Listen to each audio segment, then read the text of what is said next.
Hello everyone, मैं मुजफ्फर खान। आज के इस वीडियो में हम देखेंगे कि जब नीट पीजी रिजल्ट के बाद हम काउंसलिंग में पार्टिसिपेट करते हैं ऑल इंडिया के अंदर और स्पेशली महाराष्ट्र स्टेशन में स्टेट के लिए, तो रजिस्ट्रेशन के टाइम पे हमको कौन से डॉक्यूमेंट्स लगते हैं, और जब आप एडमिशन लेने जाते हैं कॉलेज के अंदर तो हमको कौन से डॉक्यूमेंट लगते हैं। चलिए अब स्टार्ट करता हूँ मैं वीडियो आपको। देखिए, आप अगर ऑल इंडिया काउंसलिंग में पार्टिसिपेट करते हैं एमसीसी काउंसलिंग के लिए, तो आपको रजिस्ट्रेशन के टाइम पे कोई भी डॉक्यूमेंट नहीं लगते। ये बात याद रखिएगा, आपको रजिस्ट्रेशन के टाइम पे कोई भी डॉक्यूमेंट्स लगेंगे नहीं। इनफैक्ट आपने जो भी NBMS को जो भी आपने अपनी एग्ज़ाम के लिए जब जो फॉर्म आपने फिलअप किया था, वही सारी डिटेल जो आपने जो फिलअप की थी वो सारी डिटेल कैप्चर हो जाएगी आपकी। आपको डॉक्यूमेंट्स कोई अपलोड नहीं करना पड़ेगा। आपने जो कैटेगरी सेलेक्ट की रहेगी वो कैटेगरी ऑटोमेटिक आ जाएगी वहाँ पे, और आपको कोई भी डॉक्यूमेंट नहीं सेलेक्ट वहाँ पे अपलोड करना रहेगा। हाँ, मगर जब आपका सिलेक्शन हो जाएगा वहाँ से एमसीसी काउंसलिंग के अंदर, उसके बाद जब सिलेक्शन लेटर आपको आ जाएगा तो उसके बाद आपको डॉक्यूमेंट अपलोड करना रहेगा वहाँ पे एडमिशन से पहले एमसीसी की साइट के ऊपर। ये याद रखिएगा, उसको मैं बाद में एक्सप्लेन करूँगा कौन से डॉक्यूमेंट लगने वाले हैं। आज हम ये देखेंगे कि रजिस्ट्रेशन के टाइम पे एमसीसी में कौन से डॉक्यूमेंट लगते हैं, और स्पेशल महाराष्ट्र स्टेट में आप रजिस्ट्रेशन करने आते हैं तो कौन से डॉक्यूमेंट। तो मैंने पहले बता दिया कि आपको एमसीसी काउंसलिंग में रजिस्ट्रेशन के टाइम पे कोई भी डॉक्यूमेंट नहीं लगेंगे। अब आते हैं महाराष्ट्र स्टेट में रजिस्ट्रेशन के टाइम पे आपको कौन कौन से डॉक्यूमेंट लगने वाले हैं। तो महाराष्ट्र स्टेट में आपको रजिस्ट्रेशन के टाइम पे जो डॉक्यूमेंट लगने वाले हैं वो बहुत इंपॉर्टेंट है। उसको आपको पहले से ही PDF फाइल के अंदर 250 kbps से पहले बना के रख लेना है। अब वो देखते हैं कि डॉक्यूमेंट्स कौन कौन से लगने वाले हैं, और जब एडमिशन मिलता है तो कौन से डॉक्यूमेंट लगेंगे। सबसे पहली बात तो एप्लीकेशन ये है, मतलब लास्ट ईयर हमने जो कैंडिडेट का फिलअप किया था उसी का मैंने निकाला हूँ। Application form of state NEET PG 2023। ये भी आप महाराष्ट्र स्टेट में सेट सेल के अंदर जब रजिस्ट्रेशन करने जाएंगे तो आपका जो रजिस्ट्रेशन फॉर्म आएगा, जब रजिस्ट्रेशन कर देंगे आप तो उसकी जो फॉर्म आता है उसकी प्रिंट आउट निकालना है, उसको PDF के अंदर प्रिंट आउट क्या डाउनलोड करना है, ऑटोमेटिक PDF के अंदर डाउनलोड हो जाएगा, और उसको यहाँ पे अपलोड करना है, वही फॉर्म को यहाँ पे अपलोड करना है। सेकंड जो लेटर है यहाँ पे certificate from head institute showing that the medical college जो है आपकी जहाँ से आपने MBBS किया है वो NMC और MCI से रिकग्नाइज है। ये सर्टिफिकेट आपको लगता है अपलोड करना पड़ता है, ये ज़रूरी रहता है।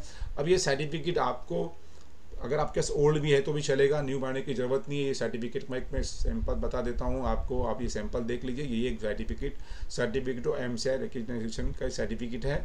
ये अगर आपका ओल्ड सर्टिफिकेट है तो भी चलेगा, कोई प्रॉब्लम नहीं। इस तरीके से आपको कॉलेज का सर्टिफिकेट रहता है, कॉलेज का लेटर पे रहेगा, स्टैम्प रहेगा, डीन का सिग्नेचर रहेगा। ये सर्टिफिकेट आपको क्या करना है, अपलोड करना है। चलिए, ये हो गया सेकेंड पॉइंट पे। उसके बाद आता है medical fitness certificate. Medical fitness certificate का मेरा जो नीट पीजी टेलीग्राम ग्रुप है उसके अंदर मैं आपको फॉर्मेट डाल दूंगा। वो फॉर्मेट जो रहेगा आपका उसको ही प्रिंट आउट निकालना, उसी पे आपको आपका मेडिकल फिटनेस सर्टिफिकेट बनाना है। एनी MBBS डॉक्टर से आप उसका सर्टिफिकेट बना सकते हैं, कोई भी रजिस्टर्ड प्रैक्टिशनर से आप सर्टिफिकेट बना सकते हैं और वो उसको अपलोड कर सकते हैं। ये फॉर्मेट जो मिलेगा आपको मेरी अपना टेलीग्राम ग्रुप पे मिल जाएगा। ये इस वीडियो के डिस्क्रिप्शन के अंदर टेलीग्राम ग्रुप की लिंक रहेगी, उसको ज़रूर ज्वाइन कर लेना, बहुत हेल्पफुल रहेगा आपको। फिर एडमिट कार्ड, ये 2024 का लगेगा आपको, बहुत इंपॉर्टेंट डॉक्यूमेंट रहता है एडमिट कार्ड, तो संभाल के रखना। रजिस्ट्रेशन के टाइम पे भी काम आएगा और आपको एडमिशन के टाइम पे लगेगा। और अब ये क्लैरिफिकेशन अंडरटेकिंग बॉन्ड का, एक बॉन्ड के ताल्लुक से महाराष्ट्र स्टेट कैंडिडेट के लिए बहुत ज़्यादा कन्फ्यूज़न है कि बॉन्ड किसको अप्लीकेबल है। 2018 बैच वालों को नहीं है, 17 वालों को है, किसको नहीं है। इसके ऊपर मैं एक अच्छा सा वीडियो बना के डालने वाला हूँ मैं आप लोगों को। मेरे YouTube चैनल को आप सब्सक्राइब कर लो, मैं वीडियो बना के डालूंगा, पूरा एक्सप्लेन कर दूंगा कि बॉन्ड किसको लगने वाला है, किसको नहीं लगने वाला है, कितना आइटम फ्री है, क्या सारी डिटेल जो है बॉन्ड के ताल्लुक से बना दूंगा। और इसकी अंडरटेकिंग जो आती है वो अंडरटेकिंग मेरी टेलीग्राम ग्रुप पे मैं आपको दे दूंगा। आप वो अंडरटेकिंग को ही क्या करना है, प्रिंट आउट निकालना है, साइन करना है और उसको आपको अपलोड कर देना। और सिर्फ बॉन्ड जो अप्लीकेबल रहता है वो गवर्नमेंट कॉलेजेस में रहता है, प्राइवेट कॉलेजेस में नहीं रहता है। हाँ, अगर प्राइवेट कॉलेज से आपने MBBS किया है और फीस का बेनिफिट लिया है तो आपको बॉन्ड रहने वाला है। अब आगे आते हैं, एनी ओरिजिनल फ़ोटो, आधार कार्ड, मतलब कोई भी ना ओरिजिनल फ़ोटो कॉपी, मतलब कोई भी आधार कार्ड हो, आपका पैन कार्ड हो, जिसके अंदर आपका कैसा रहेगा फ़ोटो आपका मतलब मैच करता रहेगा, कोई भी आपका जो भी है वो आपको ये अपलोड करना रहेगा। उसके बाद सेकेंड पार्ट में आते हैं। सेकेंड पार्ट वही अपना एनी ओरिजिनल फ़ोटो कॉपी, आधार कार्ड हो गया, पैन कार्ड हो गया, ड्राइविंग लाइसेंस हो गया, पासपोर्ट हो गया, जो भी आप अपलोड करना चाहते हैं अपलोड। फिर नीट पीजी का जो 2024 का आपका जो स्कोर कार्ड आया हुआ है, बहुत इंपॉर्टेंट डॉक्यूमेंट है, वो आपको अपलोड करना रहेगा PDF फॉर्मेट में 250 KB से पहले। फिर उसके बाद नेशनलिटी सर्टिफिकेट, नेशनलिटी के आप मतलब इंडियन से बिलोंग करते हैं, इंडिया से बिलोंग करते हैं, कोई भी सर्टिफिकेट जिस पे इंडियन लिखा हो वो आपको अपलोड करना है। आपका पासपोर्ट चल जाएगा, SSC का लिविंग सर्टिफिकेट चल जाएगा, पासिंग सर्टिफिकेट चल जाएगा, कोई भी ऐसा सर्टिफिकेट जिस पे आपको इंडियन लिखा हो। फिर उसका डोमिसाइल सर्टिफिकेट, ये डोमिसाइल सर्टिफिकेट सिर्फ महाराष्ट्र स्टेट के जो डोमिसाइल कैंडिडेट उनको लगता है, जो बाहर के कैंडिडेट है और जिसने महाराष्ट्र से MBBS किया हुआ है, वो रजिस्ट्रेशन के टाइम पे, इस टाइम पे आउट ऑफ महाराष्ट्र सेलेक्ट करना तो आपको डोमिसाइल सर्टिफिकेट नहीं मांगेगा, और आप महाराष्ट्र कोटे में एलिजिबल हो तो सिर्फ महाराष्ट्र स्टेट में जो डोमिसाइल सेलेक्ट करता है रेसिडेंट इन महाराष्ट्र, उनको डोमिसाइल सर्टिफिकेट लगेगा। पुराना भी रहेगा, ओल्ड भी रहेगा तो भी चलेगा। इंटर्नशिप कंप्लीशन सर्टिफिकेट लगेगा, ये लास्ट ईयर 11 था, अभी 15 का है, तो आपको इंटर्नशिप कंप्लीशन सर्टिफिकेट आपका लगेगा अगर आपकी इंटर्नशिप वो आपको लगने वाला है। फिर उसके बाद पासिंग सर्टिफिकेट आपको लगेगा, अगर पासिंग सर्टिफिकेट आपके पास नहीं है तो प्रोविजनल पासिंग सर्टिफिकेट की मार्कशीट भी लग जाएगी आपकी, जो भी है MBBS का वो भी चल जाएगा आपको। अगर अभी जो न्यू कैंडिडेट है जिनके पास पासिंग सर्टिफिकेट अभी तक आया नहीं है ना, पासिंग सर्टिफिकेट भी लग जाएगा। और परमानेंट और ये प्रोविजनल जो भी है आपके पास, वो आपको रजिस्ट्रेशन सर्टिफिकेट यहाँ पे अपलोड करना रहेगा महाराष्ट्र स्टेट के अंदर, याद रखिएगा। अब ये हमारा जो कैंडिडेट था वो ओपन कैंडिडेट, जनरल कैंडिडेट था। अगर आपने EWS से लेंगे तो EWS सर्टिफिकेट लगेगा, वही महाराष्ट्र स्टेट वाला। OBC रहेंगे तो OBC सर्टिफिकेट लगेगा आपका, नॉन क्रीमी लगेगा आपको, वैलिडिटी लगने वाला है। ये सारे सर्टिफिकेट आपको लगने वाले रजिस्ट्रेशन, अपना रजिस्ट्रेशन के टाइम पे महाराष्ट्र स्टेट में। अब सेकेंड पार्ट में आते हैं हम कि अब ये तो हो गया कि रजिस्ट्रेशन के टाइम पे डॉक्यूमेंट क्या लगने वाले, मैं पूरा एक्सप्लेन करके बता दिया। अब आते हैं आपको ऑल इंडिया में रजिस्ट्रेशन में डॉक्यूमेंट लगेंगे नहीं, महाराष्ट्र स्टेट में लगेंगे नहीं, मालूम पड़ेगा। अब आते हैं कि एडमिशन जब आप लेने जाओगे तो कौन कौन से डॉक्यूमेंट आपको लगने वाले। चलिए आते हैं, उसके ऊपर पार्ट्स आ जाते हैं कि जब कॉलेज में एडमिशन लेने जाएंगे तो आपको कौन कौन से, देखिए आपको ये मैं पर्टिकुलर महाराष्ट्र स्टेट का बनाया हूँ, मगर कहीं भी स्टेट में आपको एडमिशन मिलता है तो सिर्फ माइग्रेट मैं बता देता हूँ, आपको समझा दूंगा। सारी जगह पे आपको सेम रहने वाला है एडमिशन का प्रोसेस, सेम सर्टिफिकेट लगने वाले।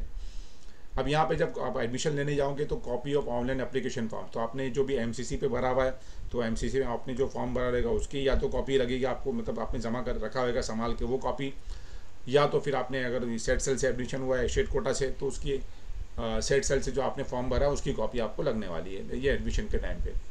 फिर आपने जो रसीद पेमेंट किया रहेगा ऑल इंडिया काउंसिलिंग में, जो आपने सिक्योरिटी पेमेंट किया रजिस्ट्रेशन फीस, या तो जो महाराष्ट्र स्टेट में जो आपने पेमेंट किया उसकी रसीद लगने वाली है। सिलेक्शन लेटर लगने वाला है, जहाँ से भी आपका एडमिशन मिलता है वहाँ पे सिलेक्शन लेटर आता है। तो ऑल इंडिया से अगर मिलेगा तो ऑल इंडिया का सिलेक्शन लेटर मिलेगा आपको, या तो अगर महाराष्ट्र स्टेट का आएगा तो महाराष्ट्र स्टेट का लगेगा। ये भी आपको कब मिलने वाला है। और ये जो है मैंने आपको इसका PDF मैंने आपको मेरे टेलीग्राम ग्रुप पे डाल दूंगा, तो इसको क्या करिएगा आप कि जो डॉक्यूमेंट्स है आपको उसको टिक करते जाइएगा, और जो डॉक्यूमेंट्स आपको नहीं लगने वाला है वो NA कर दीजिएगा, नॉट अप्लीकेबल कर दीजिएगा आप उसको।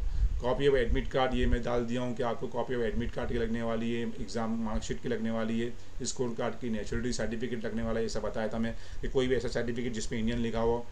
Domicile certificate not a mandatory document, क्यों मैंडेटरी नहीं है, क्योंकि अगर महाराष्ट्र से अगर उसने MBBS किया और महाराष्ट्र में रहता है तो उसको डोमिसाइल सर्टिफिकेट नहीं लगेगा, याद रखिएगा। तो ये मैंडेटरी डॉक्यूमेंट नहीं है, तो आप इसको टेंशन मत लो। अगर आपने महाराष्ट्र के बाहर से आउट ऑफ महाराष्ट्र हो, महाराष्ट्र से MBBS किया, आपको नहीं लगने वाला है। और SSC और इक्विवेलेंट सर्टिफिकेट लगने वाला है, HSC और इक्विवेलेंट मार्कशीट लगने वाली है, HSC पासिंग सर्टिफिकेट लगने वाला है, परमानेंट रजिस्ट्रेशन लगने वाला है स्टेट काउंसिलिंग का, या तो NMC का या MCI का या स्टेट काउंसिलिंग का जो भी है।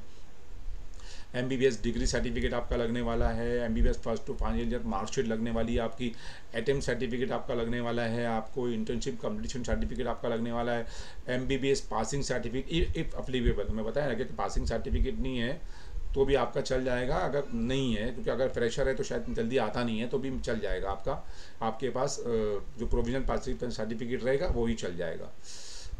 MCI NMC recognise certificate for previous college, वही MCI जो मैं बताया था आपको सर्टिफिकेट कौन सा कि आपकी कॉलेज MCI NMC रिकग्नाइज है वो सर्टिफिकेट आपको लगने वाला है।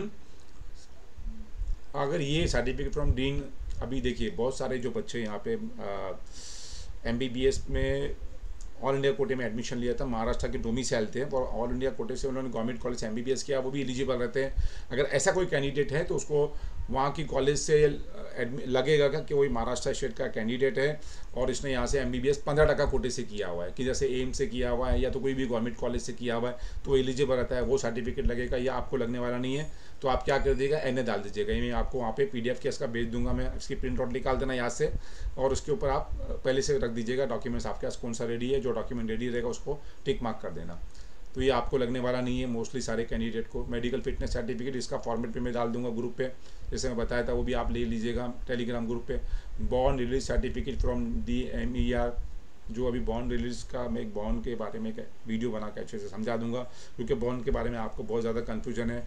बॉन्ड सिर्फ गवर्नमेंट कॉलेज वालों को लगता है, प्राइवेट कॉलेज वालों को नहीं लगता हुआ है। फिर माइग्रेशन सर्टिफिकेट, अगर माइग्रेशन सर्टिफिकेट उनको लगता है जो MUHS से MBBS नहीं किया हुआ है। अगर MUHS से MBBS किया, MUHS से आपको एडमिशन मिला हुआ है ऑफिस से, तो आपको माइग्रेशन सर्टिफिकेट नहीं लगेगा। अगर आपने MUHS से एडमिशन MBBS नहीं किया, बाहर से किया है, तो आपका माइग्रेशन सर्टिफिकेट लगेगा। और वो भी एडमिशन के टाइम पे देना ज़रूरी नहीं है, याद रखिएगा। एडमिशन के टाइम पे देना जरूरी नहीं है, इसके लिए टाइम देगी आपको कॉलेज, आराम से एडमिशन इसके बगैर भी हो जाएगा आपको। और एडमिशन लेने के बाद आपको टाइम देगी कॉलेज, जब भी आपको बनाना है माइग्रेशन सर्टिफिकेट, कैसा बनाना है कैसा नहीं, क्या डॉक्यूमेंट लगेंगे, क्या प्रोसीजर, उसके बारे में एक आर्टिकल लिखा हूँ मेरी वेबसाइट पे। वो आर्टिकल है, मैं उसकी टेलीग्राम ग्रुप पे मेरी लिंक डाल दूंगा। उसको पढ़ने के बाद आराम से आप माइग्रेशन सर्टिफिकेट एडमिशन मिलने के बाद लगा, कॉलेज टाइम देती है जब भी बनाना पड़ता है आपको, याद रखिएगा। उसको आप बना लीजिएगा। आधार कार्ड हो गया, कास्ट सर्टिफिकेट जैसे मैं बताया। अब देखिए, कास्ट सर्टिफिकेट आपको लगने वाला है, ऑल इंडिया का अलग रहता है, महाराष्ट्र स्टेट का अलग रहता है। जब आपको मैं एक्सप्लेन कर दूं कि कैसा रहता है। ये देखिए, ये गवर्नमेंट ऑफ इंडिया ऐसा लिखा हुआ है तो समझिए ये कास्ट सर्टिफिकेट किसका है, ऑल इंडिया का। ये महाराष्ट्र में नहीं चलेगा, ये ऑल इंडिया में चलेगा आपको। उसके बाद अगर गवर्नमेंट ऑफ महाराष्ट्र लिखा हुआ है तो ये कास्ट सर्टिफिकेट आपको महाराष्ट्र स्टेट में चलने वाला है, याद रखिएगा। ये ऑल इंडिया में नहीं चलेगा। तो ये दोनों जो कास्ट सर्टिफिकेट आते हैं वो महाराष्ट्र स्टेट के लिए अलग आता है और ऑल इंडिया के लिए अलग आता है। दोनों के अलग अलग क्राइटेरिया है। ये दोनों की मैं आपको फॉर्मेट डाल दूंगा। तो जहाँ गवर्नमेंट ऑफ इंडिया लिखा हुआ है तो समझो caste certificate government of India, मतलब ऑल इंडिया कोटे से एडमिशन हुआ तो वहाँ लगेगा। और अगर गवर्नमेंट ऑफ महाराष्ट्र लिखा है तो महाराष्ट्र स्टेट काउंसिलिंग में लगेगा आपको ये, अगर स्टेट काउंसिलिंग से मिल रहा है तो कास्ट सर्टिफिकेट हो गया। फिर उसके बाद अगर महाराष्ट्र से अगर आपको एडमिशन मिला है तो caste certificate, cast validity certificate भी लगेगा आपको, नॉन क्रीमी भी लगने वाला है। और ऑल इंडिया के अंदर से एडमिशन हुआ है तो जो आपका ऑल इंडिया का जो सर्टिफिकेट रहता है OBC का, उसमें नॉन क्रीमी साथ में रहता है और उसकी वैलिडिटी रहती है 1 ईयर की वैलिडिटी रहती है, याद रखिएगा। किसकी? नॉन क्रीमी की। उसके बाद EWS सर्टिफिकेट, देखिए EWS सर्टिफिकेट भी महाराष्ट्र स्टेट का अलग रहता है और ऑल इंडिया का अलग रहता है, याद रखिएगा आप लोग। तो महाराष्ट्र स्टेट में जो अगर एडमिशन मिलता है तो महाराष्ट्र स्टेट वाला लगेगा और ऑल इंडिया से मिलता है तो ऑल इंडिया। अब उसको कैसा पहचानना है उसको भी बता देता हूँ। ऑल इंडिया का क्राइटेरिया अलग है। जहाँ ये देखिए, ये अगर इस तरीके से बना हुआ है, क्लॉज 5 डाला हुआ है उसके अंदर 1 2 3 4, ये अगर क्लॉज है तो समझो ये ऑल इंडिया का है, और ये क्लॉज नहीं है तो समझ लो महाराष्ट्र स्टेट का है। क्योंकि 5 एकड़ लेंस वगैरह जो है, रेसिडेंस स्क्वायर फीट आपका 1000 स्क्वायर फीट से बड़ा होना चाहिए, 2000 स्क्वायर मीटर से आपका बड़ा प्लॉट नहीं होना चाहिए। ये सारे जो क्राइटेरिया है वो ऑल इंडिया के लिए। तो ये ऑल इंडिया वाला, अगर ये क्राइटेरिया नहीं है, ये फॉर्मेट में नहीं है, तो समझो महाराष्ट्र स्टेट का है आपका, याद रखिएगा। तो आपको महाराष्ट्र में अगर एडमिशन मिलता है तो महाराष्ट्र स्टेट के लिए आपको 67 का पूर्व होना जरूरी है। तो उसके बाद ही आपका यहाँ पे सर्टिफिकेट मिलेगा। अभी EWS सर्टिफिकेट आ गया। अगर आपने PWD कैंडिडेट, डिसेबिलिटी सर्टिफिकेट लगेगा। अगर आप PWD कैंडिडेट, हैंडीकैप कैंडिडेट है तो उसका सर्टिफिकेट लगेगा। NOC from director of health services, अगर इन सर्विस कोटे से लिए तो NOC लगेगी आपको डायरेक्टर ऑफ हेल्थ सर्विसेज से कि आप इन सर्विस कैंडिडेट है। ऑर्फन है, यहाँ पे ऑर्फन के लिए भी यहाँ पे रिजर्वेशन रहता है, तो अगर वो है तो उसका सर्टिफिकेट लगेगा। आपका नेम चेंज है, अगर आपने शादी के बाद नेम चेंज किया हुआ है तो उसका सर्टिफिकेट लगेगा। अगर किया है तो, नहीं किया है तो कोई ज़रूरत नहीं। और एजुकेशन गैप सर्टिफिकेट लगेगा, महाराष्ट्र स्टेट में लगता है सिर्फ ये, और बाकी किधर लगता नहीं है। तो गैप सर्टिफिकेट का भी मैं फॉर्मेट टेलीग्राम ग्रुप पे डाल दूँगा, ये लगेगा। तो ये 32 डॉक्यूमेंट जो है लिस्ट में आपको बताया, यही सारे डॉक्यूमेंट आपको लगने वाले हैं कहीं भी एडमिशन हुआ है आपका। सिर्फ माइग्रेशन सर्टिफिकेट आपको एडमिशन के बाद लगता है, इसको छोड़ के आपके कोई डॉक्यूमेंट एक्स्ट्रा लगने वाले नहीं है। तो मैंने आपको दोनों चीज़ एक्सप्लेन कर दिया कि क्या क्या डॉक्यूमेंट आपको लगने वाले हैं रजिस्ट्रेशन के टाइम पे और क्या क्या डॉक्यूमेंट आपको लगने वाले हैं एडमिशन के टाइम पे। अब मैं टेलीग्राम ग्रुप की वापस रिपीट कर रहा हूँ। ग्रुप इसके वीडियो के डिस्क्रिप्शन में लिंक रहेंगी, आप उससे उसको आपको ज्वाइन कर लेना। All the best to all of you.